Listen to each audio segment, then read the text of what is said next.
மொழி அழிந்தால் தமிழ் அழியும் அப்படின்னு சீமான் சொன்னதை நீங்களும் திரும்பவும் எடுத்து பேசுறீங்க. இன்னமும் சீமான் அண்ணன் கூட பேச்சு போயிருக்கா? இல்ல, மொழி அழிந்தால் இனம் அழியும் அப்படின்னு சொல்றது அண்ணன் சீமான் அவர்கள் சொல்லி இருக்கிறாங்க. அது ஒவ்வொருத்தரும் ஏற்றுக்கொள்ளப்பட வேண்டிய கருத்து. இந்த இந்த ஒரு சொல்லாடல் அவர் பல்வேறு விஷயங்களை சொல்லியிருக்கிறாரு. உண்மையிலே எனக்கு மொழி சார்ந்த இந்த புரிதலை ஏற்படுத்தினது அவர்தான். அந்த கருத்துக்களை நாங்கள் உள்வாங்கிதான் இருக்கோம். ஒரு கருத்து யார் சொன்னாங்க அப்படிங்கிறத எப்படி ஏற்றுக்கொள்றோமோ அது மாதிரி அது எந்த கருத்து, அது எவ்வளவு தூரம் நம்மளுடைய வாழ்வியலுக்கு தேவை, நம்ம அடுத்த தலைமுறைக்கு அந்த வார்த்தையை கடத்தணும் அப்படிங்கிறதான தவிர அது தினசரி பேசிக்கொண்டே இருந்தாதான் நம்ம கூட இருக்கும் அப்படின்ட்டு இல்லை. ஒரு முறை கேட்டாலே நம்ம உள்ளத்துக்குள்ள வந்துருச்சு அப்படின்னா அதுவே தானே நம்ம வார்த்தையை பிரதிபலிக்கும். ஒரு சரியான கருத்துக்களை ஏற்றுக்கொள்ள வேண்டியது அது யார் சொன்னாலும் நம்ம ஏற்றுக்குவோம். எனக்கு அந்த கருத்துக்கள் மீதான ஒரு பற்றை உருவாக்குனது அவர் தான். உங்களோட அரசியல் பயணம் எங்க இருக்கு? என்னோட அரசியல் பயணம் இன்னைக்கு மயிலாடுதுறை தமிழ் சங்கத்தோடு இருக்குது. இதுக்கு மேல மக்களோட சேர்ந்து இருக்கும்.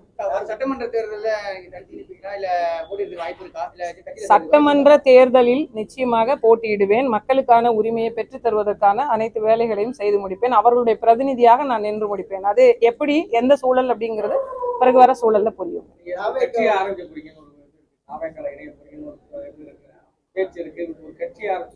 இப்ப எல்லாமே நீங்களே சொல்றீங்க என்னென்ன மாதிரியான விஷயங்கள் இருக்கு அப்படின்னு. இதுக்கான முடிவை ஒரு நாள் நான் சொல்லுவேன். விஜயோட ப்ரொடியூசரா இருந்தவரு திமுக இணைஞ்சிருக்காரு.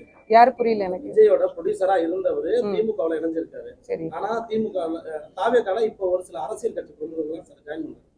விஜயோட அரசியல் பயணம் எப்படி போகும், அதுல நீங்க பயணிக்க வாய்ப்பு இல்ல? அவரு அவங்க ப்ரொடியூசர் போய் இன்னொரு கட்சியில இணையறதுக்கும் இப்ப நீங்க சொல்றதுக்கும் எனக்கு என்ன சம்பந்தம் இருக்குன்னு புரியல.